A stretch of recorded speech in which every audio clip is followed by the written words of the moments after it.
Our top story this morning, South Korea and the United States have signed an agreement on how they'll share the costs of stationing American troops on the peninsula this year. Their previous agreement expired back in December. The new deal took 10 months, or 10 rounds rather, of negotiations, and it will mean more defense spending by Seoul. Our Defense Ministry correspondent Park Ji-won starts us off.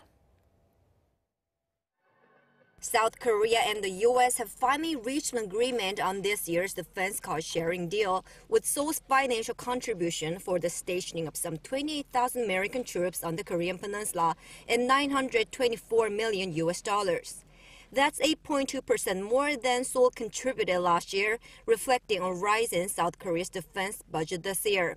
The signing ceremony for the deal was held Sunday afternoon at the Foreign Ministry in Seoul by both countries' negotiators, Chang and Timothy Betts. Washington's top negotiator Betts also met with South Korea's Foreign Minister Kang before signing the agreement. In their meeting, Kang said the allies were able to close the gap on the size of South Korea's contribution thanks to goodwill and trust.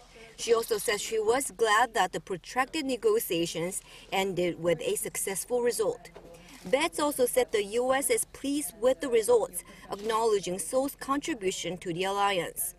From last March, the allies had 10 rounds of talks on the issue and dozens of working-level consultations.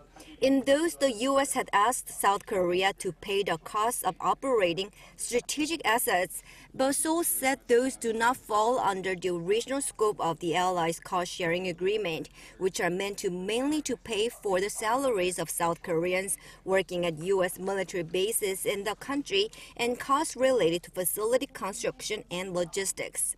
So the costs of strategic asset operations were not included in the final deal. The two sides had also difficulty on the final amount, as the Trump administration reportedly demanded an annual sum of around $1 billion when the negotiations were close to an end late last year. Also, the deal was originally going to be for 5 years, but the U.S. insisted on just 1 year. In the end, they struck a 1-year deal with no automatic extension. But a foreign ministry official in Seoul said the deal could be extended if the two sides agree. The signed agreement is called preliminary as of now, since it needs to be approved by South Korea's National Assembly. The U.S. does not require the approval from Congress. Park Ji-won, Arirang News.